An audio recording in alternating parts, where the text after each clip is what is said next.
C'est à deux belles rencontres auxquelles Culture Actu vous convie aujourd'hui, comme deux rendez-vous avec deux personnalités mythiques de notre univers musical. La première est avec Barbara, qui a enchanté de son écriture, sa voix et sa sensibilité l'univers de la chanson française. Il est vrai que personne n'a oublié l'Aigle Noir, la petite cantate ou encore Vienne. Et puis, pour parler de Barbara, nous avons la chance aujourd'hui de retrouver Roland Romanelli, qui est accordéoniste, pianiste et compositeur.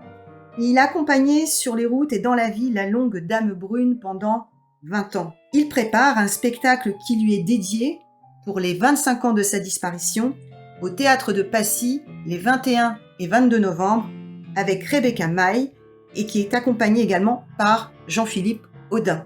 Bonjour Roland Romanelli. Bonjour Marie-Hélène. Merci de nous accueillir dans ce lieu magique de votre studio d'enregistrement. Merci d'être présente et d'être vraiment à l'écoute de ce que je vais vous dire, j'espère. Pourrais-tu écrire pour les auditeurs ton espace de création? Mon espace de création. Quand tu dis espace de création... Le studio. Ah, le studio par lui-même. Écoute, mon studio, c'est on va dire, j'aime pas le mot travail, mais c'est un outil de passion. C'est là où je peux composer, je peux arranger, que je peux travailler. Quand je dis travailler, c'est faire mes gammes, parce que malheureusement, même avec mon âge assez avancé, je continue à travailler parce que c'est indispensable dans notre métier et je pense qu'il est nécessaire d'être toujours à la pointe de ce qui se passe et de ce qui se fait. Et si, voilà. Donc c'est un lieu qui m'est cher parce que je me retrouve entièrement dans ce lieu. Et puis en face de moi, j'ai la photo de Barbara qui surveille et qui me guide et qui peut aussi réprimander si jamais je faisais des bêtises. Carrément. Alors, on va revenir un petit peu au processus de création. Combien de temps passes-tu dans ce studio en fait d'enregistrement? C'est très variable. C'est très variable. Ça dépend de mes tournées, ça dépend de mes concerts sur Paris. Ça dépend de beaucoup de choses. Ça dépend de ce que je fais aussi, parce que bon, j'occupe d'autres studios d'enregistrement. Parce que quand j'ai un film à faire, alors souvent je le fais chez moi, mais il est souvent nécessaire d'avoir des musiciens. Donc, je choisis un studio un peu plus grand, on va dire. Et puis, voilà, mais sinon, ce studio me suffit pour faire ce que j'ai à faire en réalité. Puisqu'on parle un petit peu composition, à quel moment tu composes le plus facilement? Ah non, mais ça dépend de la demande, ça dépend de mes projets, ça dépend de beaucoup de choses. Il y a pas, je peux pas dire je vais composer pendant 15 jours, je vais composer pendant une semaine. Ça dépend des gens avec qui j'entrevois des aventures. Et voilà, donc ça dépend aussi du temps que ça peut me prendre. Si c'est une musique de film, c'est vrai que c'est beaucoup plus long. Si c'est une chanson, il n'y a pas de temps, puisque la chanson, c'est soit ça vient, soit ça vient pas. Ça peut mettre 5 minutes, comme ça peut mettre plusieurs jours. Donc, non, je n'ai pas de temps précis à consacrer à ce studio et à ma passion, parce que quelque part, c'est les événements, c'est les aventures qui me guident et qui définissent le temps à passer. Tu parlais d'inspiration pour les musiques de films. Comment naît justement l'inspiration? On va dire pour une chanson, est-ce que c'est le texte avant la musique ou la musique avant le texte? C'est variable? C'est très variable, ça dépend. Moi, a priori, j'aime bien faire mes thèmes avant et je pense que beaucoup d'auteurs préfèrent travailler sur une musique déjà composée, qui leur plaît. Et sinon, bon, l'inverse est possible aussi. Mais pour moi, c'est beaucoup plus compliqué pour la simple raison, c'est qu'on est quand même enfermé, tenu à un texte. Voilà, donc on n'a pas la même liberté que si on compose sans texte, quoi. Voilà. Et une musique de film, alors là, je pourrais pas expliquer comment ça se passe parce que c'est en fonction de l'instant, c'est en fonction des images que j'ai, c'est en fonction du désir du réalisateur, c'est en fonction de beaucoup de choses. Mais on me pose souvent la question, mais comment t'arrives à trouver des thèmes? Je sais pas. Ça vient tout seul, c'est inexplicable. À partir des images souvent. Quand c'est pour un film. Pour un film, c'est souvent à partir des images ou d'une ambiance ou d'un, voilà, mais on peut pas dire, je vais faire ça et je vais composer ce thème-là pour, non, on sait pas. Mais je pense que tous les compositeurs de musique de film diront la même chose. Il n'y a pas de règles. euh, Voilà, on sait pas. C'est inné, ça arrive. Voilà, soit on sait le faire, soit on sait pas le faire. Puisqu'on parle de processus de création et qu'on évoquait Barbara, comment se déroulait le processus de création avec Barbara? Tu la définissais dans une interview comme une aventurière de la musique. Oui, on peut dire ça comme ça, mais oui, Barbara, c'est un cas à part. Hein. Barbara, moi, part du principe qu'elle m'a tout appris. Donc déjà, moi j'avais 20 ans, elle en avait 36. Et elle m'a appris ce métier, elle m'a appris à travailler, elle m'a appris la rigueur, elle m'a appris tout ce qu'il faut dans ce métier pour pouvoir être exemplaire, la générosité, la ponctualité. Voilà, donc quand on sait tout ça, quand on a appris tout ça avec ce, cette- ce personnage qui est hors du commun, il faut le dire, bon, ben on est verni dans la vie, puis la vie est plus facile par la suite. Affronter des aventures qui vont se présenter à vous et qui sont pas forcément dans le même moule, on va dire.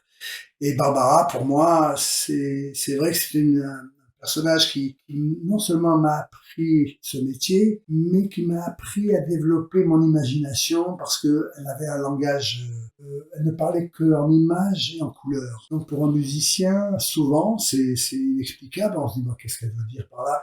Mais moi, comme j'ai appris avec elle avec ça, donc je savais exactement quand elle me disait, je veux une pluie mauve avec un peu de vent, tu vois, il fait jour, mais il fait nuit quand même. Bon, j'arrivais à deviner ce qu'elle voulait. C'est comme ça que nous construisions nos arrangements. On avançait comme ça. Et donc, ça m'a beaucoup servi parce que après, les images, je les avais depuis l'âge de 20 ans. Et quand j'ai vu dans les films les vraies images, les choses me parlaient beaucoup plus. C'est évident. C'est-à-dire qu'elle t'expliquait les textes avant que tu les lises. Non, les textes, elle me les faisait lire, bien entendu, mais elle m'expliquait l'ambiance et le climat dans lequel elle voulait dire ces mots. Donc, il y avait, avec Barbara, c'était toujours une peinture, plus qu'une chanson pour être une chanson, quoi. Barbara, voilà, c'est un univers à part. Et j'ai rencontré pas mal de gens, d'artistes comme ça, peut-être moins pointus qu'elle, mais qui avaient ce sens de l'image et du son et qui ne savaient pas forcément bien exprimer. Et c'est vrai que Barbara, je dis toujours que c'est vraiment, tout le monde me dit, mais pourquoi tu parles que de Barbara? Parce que Barbara, c'est 20 ans de ma vie, voilà, ce que je suis devenu, c'est véritablement ça. Comment créait-elle de son côté? Ben, comme je le fais maintenant, c'est-à-dire, elle partait d'une feuille blanche, avec des mots, avec un film qu'elle se faisait dans la tête, et puis, elle construisait ses phrases. Barbara mettait des années, oui, des années à concrétiser une chanson parce que c'est comme un peintre, elle n'était jamais satisfaite de ce qu'elle avait fait, donc elle faisait, refaisait, changeait des mots, changeait des phrases, et ça prenait un temps infini, mais c'était tellement précis à la fin et tellement beau que voilà, je suis conscient que le succès qu'elle a, c'est grâce à cette énergie déjà d'une part, et puis à ce résultat qui fait que, bon, Barbara, racontant sa vie de femme, arrivait à transmettre toutes ses émotions à son public, les gens qui avaient envie de l'entendre, de l'écouter. En fait, ça fait vraiment penser à un artisan qui remet sur l'ouvrage tous les jours son travail, ou qui le laisse dormir un peu et ensuite qui revient. Complètement, oui, absolument. Ouais, ouais. On peut le définir comme ça. Absolument. Et puis les arrangements étaient faits en fonction de l'évolution de la chanson. Barbara ne voulait jamais trop de notes. Elle voulait que ça soit minimaliste, mais il n'y a rien de pire que d'être minimaliste et d'être existant. Les chansons de Barbara nous racontent des histoires. Raconte sa vie. Sa vie et aussi des histoires. Et alors, j'aurais aimé que tu me parles un petit peu de la chanson Vienne que tu as composée pour elle. Tu peux me raconter un petit peu cette histoire? Écoute, moi, avec Barbara était une personne qui composait et qui composait ses musiques. Elle était auteure, donc elle écrivait ses textes. Et rarement, elle a fait appelle, on va dire, à des compositeurs, c'est que très rare. Moi, j'ai eu la chance, à partir du moment où j'avais 21 ans, d'avoir pu vivre une partie de sa vie, donc de la mienne, pendant 8 ans. Et donc, le premier texte qu'elle m'a donné, c'était À peine. Donc, À peine, c'est une chanson, elle m'a donné le texte, et je l'ai composé assez inconsciemment, quelque part, parce que j'avais pas la notion des mots qu'elle disait. Et c'est vrai que maintenant, avec le recul et tout, je trouve que c'est ma plus belle chanson. C'était la première et c'était pour elle. Et puis Vienne, donc après, il y en a eu d'autres. Et c'est vrai que chaque chanson a été une époque de notre vie. C'est pour ça que quand j'ai commencé à faire ce spectacle, je voulais pas, peut-être par pudeur également, je voulais pas dire que j'avais vécu avec elle. Je me suis dit, les chansons suffisent. S'ils écoutent bien, s'ils savent que c'est moi qui l'ai composé, qu'elle a écrit pour moi, ils connaîtront notre aventure sans pouvoir insister sur... Et puis c'est Eric Emmanuel Schmitt qui m'a dit, Roland, non, il faut que tu dises la vérité, parce que si tu le dis pas, je te mettrai pas en scène, il faut que tu dises les choses telles qu'elles se sont passées. Et donc Vienne, pour en revenir à Vienne, Vienne c'est une chanson, un jour on était à Plessis-sur-Marne, et elle me dit, écoute chérie, je m'en vais, je pars, je à Vienne. Oh, tu vas à Vienne, mais où à Vienne? Lyon, là. Ça fait partie des textes que je raconte dans mon spectacle. Elle me dit, non, je vais à Vienne, en Autriche. Je dis, mais qu'est-ce que tu vas faire là-bas? Je sais pas, de toute façon je suis plus là, je suis parti. Connaissant Barbara, j'ai dit, bon, elle est partie dans un délire, pas possible. Et elle me dit, mais non. Elle me dit, on va vivre séparément. C'est-à-dire, tu vas vivre on avait une chambre d'amis, tu vas vivre dans cette chambre, et moi, je vais vivre dans mes appartements, enfin, dans son lieu magique. Et tous les jours, je t'écrirai. Et si ça t'inspire, ben, tu en fais la musique. Voilà. Et c'est vrai que tous les jours, je glissais sous ma porte des mots, une phrase ou deux phrases, et la chanson est née comme ça. D'un certain temps, et le texte était écrit. Moi, j'avais déjà composé une partie de la musique, et puis finalement, quand on s'est rejoints, on a pu retravailler le titre. Et c'est comme ça que, bon, je dis bien, Barbara n'est jamais partie à Vienne, mais voilà, c'était tout comme. Ça, c'est incroyable parce que... C'est une très belle histoire, ça. Quand elle parle de Vienne, on voit la ville de Vienne si on la connaît. Mais bien sûr, oui, absolument. Donc, et en plus, bon, les amis Pacino, je crois qu'elle invente beaucoup de choses, mais c'est tellement beau, et c'est tellement... Voilà. Non, c'était un immense bonheur de travailler. C'est le talent de l'écriture. C'est le moins qu'on puisse dire. Alors, la longue dame brune que chantait Georges Moustaki ressemblait à un oiseau, c'est en tout cas le ressenti qu'on peut avoir, à la fois fort, fragile, sensible. Comment définirais-tu son caractère, Roland? Mais tu l'as défini par les trois phrases que tu viens de dire, les trois mots que tu viens de dire. C'était une femme, non, c'est vrai, c'est une femme, voilà, comment dire. Moi, je la trouvais géniale, mais je la trouvais aussi assez, pas autoritaire, c'est pas le mot. Elle était exigeante, voilà, c'est l'exigence. Elle ne pardonnait pas la médiocrité, elle voulait toujours être au summum de sa création, et moi, elle m'entraînait avec elle. Donc, ça s'est toujours très, très, très bien passé, mais j'avoue qu'il y a eu des moments où c'était pas facile. Mais bon, rien n'est facile quand on part dans des domaines où on exige l'excellence et rire de soi-même. Donc voilà, non, c'était une femme extraordinaire, c'est une femme très drôle, contrairement à ce qu'on peut croire. Tout le monde s'imagine que Barbara, on dit, ouais, mais c'est triste, c'est pas triste du tout. On l'imagine avec un corbeau sur l'épaule, c'est complètement le contraire. Moi, c'est la femme au monde qui m'a fait le plus rire. Donc, non, ça, c'était un vrai bonheur, vraiment un vrai bonheur. Voilà, c'est ce que je retiens de nos 20 ans passés ensemble. C'était une artiste malgré tout tourmentée. Est-ce qu'elle vivait les insomnies qu'elle a chantées? Oui, non, mais les incendies, voilà, ça c'était aussi à cause de ce qu'elle avait vécu avant. Puisque quand je dis vécu avant, sa maison a brûlé, elle a été plus ou moins réveillée par un de ses chats, elle a voulu me téléphoner, elle s'est trompée de numéro. Tout ça, c'est voilà, elle raconte tout ça dans cette chanson. Mais c'est très clair, le film est formidablement bien projeté. Non, c'est quand on écoute ces textes, on vit exactement ce qu'elle a vécu et exactement ce qui représente notre façon de vivre ensemble et d'avancer dans la vie. Voilà. pendant 20 ans, c'est quand même une grande partie de vie. Pendant 20 ans de carrière, tu l'as accompagné dans la vie Oui. et pendant ses spectacles. Comment se déroulaient les tournées? Ben, les tournées se passaient formidablement bien parce que bon, à partir d'un certain moment, Barbara n'avait comme public que pratiquement des inconditionnels, c'est-à-dire que elle vaut beau être bonne ou moins bonne, le succès était au rendez-vous. Et bon, et puis il y a plein d'anecdotes comme ça que je vivais avec elle parce que elle était très drôle et tu vois, elle voulait me mettre la cause sur mon interprétation alors que c'était elle qui était pas je vais pas dire à la hauteur, mais qui n'était pas dans son meilleur de ses jours.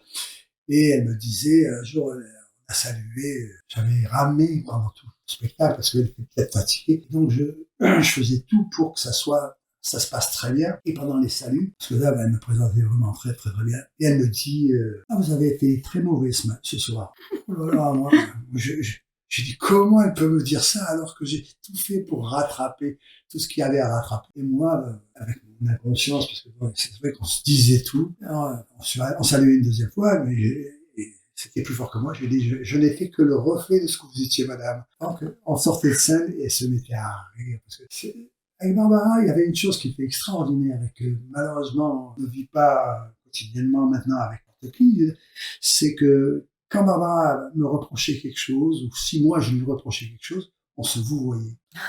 Donc ça voulait tout dire. Si elle me vouvoyait, je savais qu'il y avait de l'eau dans le gaz, il fallait que je me méfie, et vice versa. Quand moi, je sois à la maison, je la vouvoyais, elle savait très bien qu'il fallait se méfier aussi. Mise à distance.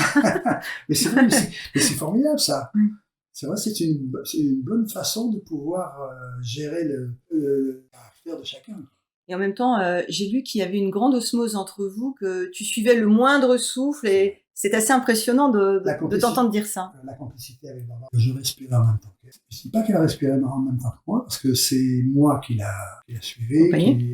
Je regardais quand elle se levait de plus en plus, je la voyais de dos. Quand on voit quelqu'un chanter, on a les lèvres, donc on peut aussi imaginer. Parce que bon, il faut dire une chose, c'est que pendant 20 ans, et je te jure que c'est vrai, je n'ai jamais, pendant tous les concerts, je n'ai jamais vu Barbara. Et quand elle était de dos, alors je regardais son cou, je voyais ses veines, et ça m'indiquait un petit peu les choses, comment il fallait que, voilà, je savais à quel point. Bon, faut dire aussi une chose, j'étais tellement habitué, et je la connaissais tellement bien que les choses étaient plus faciles. Mais c'est vrai que sur scène, on ne formait qu'un. Et c'est ce que me disaient les spectateurs, enfin les gens qui venaient nous voir. Tu sais, quand je vois Barbara, vous êtes complètement en osmose. On ne peut pas vous dissocier tous les deux. C'est toi et elle, et puis c'est tout. Voilà. Je faisais partie même d'une partie de Barbara. Et c'est ce qui a été extraordinaire.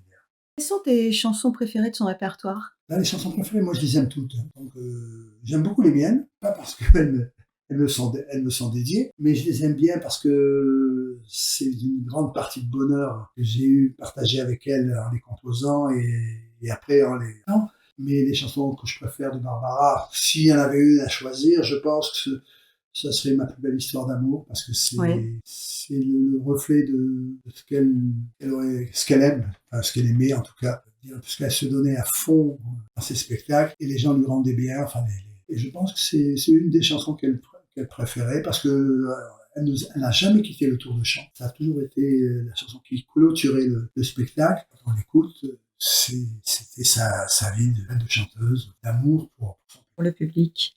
Alors, tu es en pleine préparation du spectacle que tu vas lui consacrer au Théâtre de Passy. Absolument. Voilà, ça c'est je ne pouvais pas ne pas le faire, ce spectacle. C'est une reprise d'une façon différente, parce que bon, pas la même mise en scène, pas le même décor, mais bon, les choses seront différentes, donc quelque part, les gens qui ont déjà vu ce spectacle ne reverront pas la même chose. Après, les chansons de Barbara restent les chansons de Barbara, mais voilà, j'espère que moi, ces deux jours que je lui consacre pour les 25 ans de sa disparition, c'est un hommage, je ne peux pas ne pas le faire, c'est certain. Voilà, donc on va se donner un maximum pour que le spectacle soit à la hauteur de ce qu'elle espérait ou ce qu'elle aurait espéré. Et j'espère ne pas la décevoir. Alors, que prépares-tu avec Rebecca Maille? Je prépare ce voilà. Qu'est-ce que va pouvoir voir le public, en fait? Il va pouvoir ceux qui ne nous ont pas vus déjà, parce qu'il y en a beaucoup qui nous ont vus, Mhm. vont pouvoir découvrir comment je vivais avec Barbara, comment je composais avec Barbara, comment je voyageais avec Barbara, comment Barbara, l'humour qu'elle pouvait transmettre, connaître des choses que j'ai vécues, voilà, et que je peux raconter. Parce que bon, Des anecdotes. des anecdotes. Donc tout un ensemble mis Oui, en scène absolument. avec, Avec avec Rebecca, Rebecca qui ouais, va qui va donc interpréter.